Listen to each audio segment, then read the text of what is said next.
everyone, back to the Evermore YouTube channel. It's Chris Barton in the Rumour Has It video. We're talking about players linked to the club with this upcoming transfer window coming in January. So we're going to get stuck into this play in a minute. Before we do a little bit of housekeeping, if you haven't already, please click that like and subscribe button. We'd love you to come and join us. We're on about 2,180 subscribers, really close to 2,200. You could help get us there. All free content is, we don't charge anybody a penny. It's rough times at the minute, so we'd just like to talk about Newcastle. If you guys fancy a bit of that, come and join us. 2 weekly shows, Mondays and Wednesdays. Pop the videos just like this one you're watching right now. So we're going to talk about a player that we are linked to in the transfer window upcoming. Look at the competition is mounting for this player after you had a phenomenal World Cup. Of course, I'm talking about this young fella here. That is Azzedine Ounahi from Morocco. Beg your pardon, get my teeth in right there. It's hard to say Morocco. As we all know, Morocco had an unbelievable World Cup that was sensational. Surprised everybody.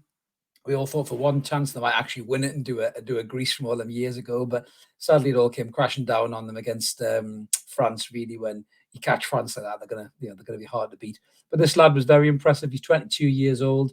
He plays for Angers in France right now. Angers are not having a very good season. They are rock bottom in the French league.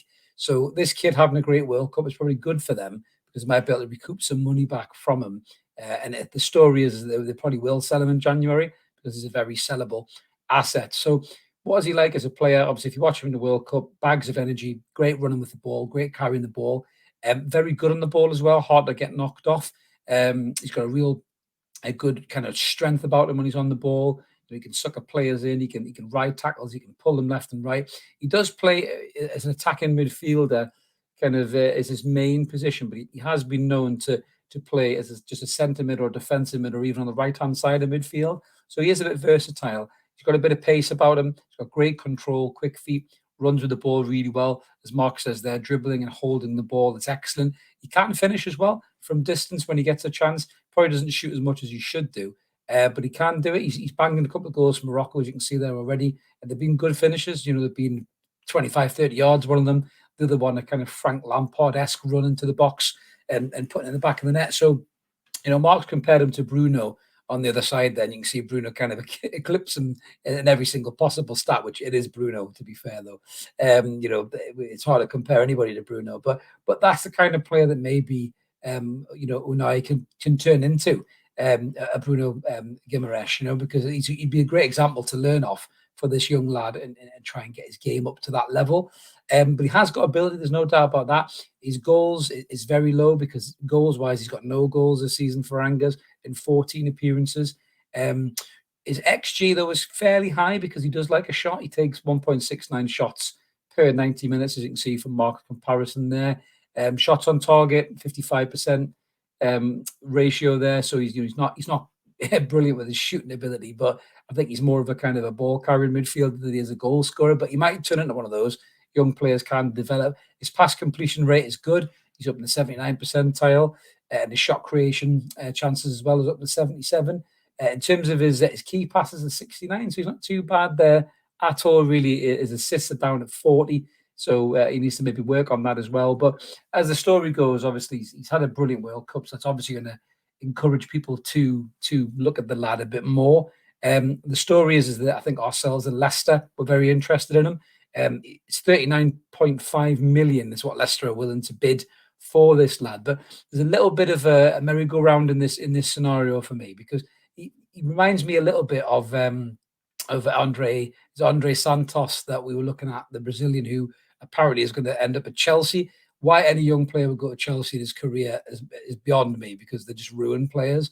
Bad agents looking for money more than actually progressing their clients, in my opinion. But that's by the by. So Leicester are thinking about plans for post Yuri Tillemans, who they could lose on a free in June. I don't understand Leicester City as a football club. I was on a great Leicester pod the other day with Jack, who's a top bloke. But why you wouldn't sell your assets like Tillemans and Maddison and risk the chance of losing them for sweet FA in the summer is bad business for me. And Leicester's always been a team that I've admired for the way they've done business. They signed a Kante for nothing. They sell him for 60 odd million quid. They do the same with Mahrez, Maguire as well. So I don't know why Leicester would break from tradition and hang on to these players that don't want to be there anymore, where they could sell them, cash in, and maybe buy some younger talent as well. But it looks like they're trying to do that with with Unai here. So this could be a bit of a merry-go-round for us. I mean, although he is a good player, he's a talented player. He played 7 times for Morocco in the World Cup, but he had a really good World Cup in terms of his, his potential and his ability. For me, I'm looking at the scenario. Who would I rather have, this lad or Yuri Tillemans, for example? I'd rather have Tillemans. So if this starts a little merry-go-round going, I'm not saying we might get Tillemans, but there was stories that we were maybe interested in him in the summer window there, as well as Madison. If they're going to bring this lad in, Leicester, for 39.5 million, why don't we just give him a bid for Tillemans in January? We'll take Tillemans off you for 20 million quid, 15 million quid. And then rather that than getting sweet FA, if they're signing this kid already, that can go towards a transfer fee for him, which can help them balance out their FFP because they're in a financial hole. That's probably what I would use for this lad, if I'm honest with you. Yes, he looks a talented player, but will he be as good as a Yuri Tillemans? That's a big ask, really, in my opinion. I would rather sign him. So it could be a bit of a merry-go-round, this one. But, I mean, for us and for Leicester, it might not be great news because Napoli and Inter Milan have joined the equation now for this lad. I think Leeds and West Ham are interested in too. But with those two big Serie A clubs coming in, obviously, his teammate Amrabat has been over at Fiorentina and done really well. We're not linked to him. He's probably the player I'd rather have than Unai, to be honest with you. But we'll see how this one goes. But I think once these big Champions League Serie A clubs come into the equation, who can offer Champions League to this young lad, maybe we might miss out.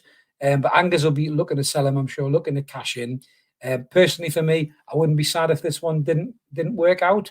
Eddie Howe is apparently very interested in the lad, but I wouldn't be sad if it didn't work out. And if we end up with Yuri Tillemans, for example, instead, I'd be quite happy with that, to be honest with you. But let us know what you guys think in the comments below. Am I being silly? Should we sign an eye, or should we just, watch Leicester get him and then we'll do a deal to take Tillemans off him? Who knows? But there certainly will be lots of movement in this January window, I think. I mean, after the World Cup, it's never a surprise for teams to bid big for players who are in form. Sometimes it blows up in your face. You've got to err on the side of caution. That's something that Di said in our group chat as well. But this lad is only 22, so he has got a hell of a potential ahead of him. And we've seen what Eddie Howe can do with these young players. He can just transform them into something just breathtaking. Like he's done with Joe Linton, like he's done with Miggy Almiron. I'm still waiting to see him do it with Chris Wood, mind you. If he does that, fucking hell, he should get a diploma from Hogwarts. He's that much of a magician. But let us know what you guys think. We always like to hear from you. Any other players that you think we should be going for, drop them in the comments. We always try and engage you as best we can. As I mentioned, if you haven't already, please click the like and subscribe button. We'd love you to join us. And most importantly, like this video, help it get around YouTube. It really helps the channel grow. And wherever you're doing, I hope you're having a fantastic festive period with your family and your friends. And we'll catch you soon for another Rumour Has It video. See you later, guys. Bye.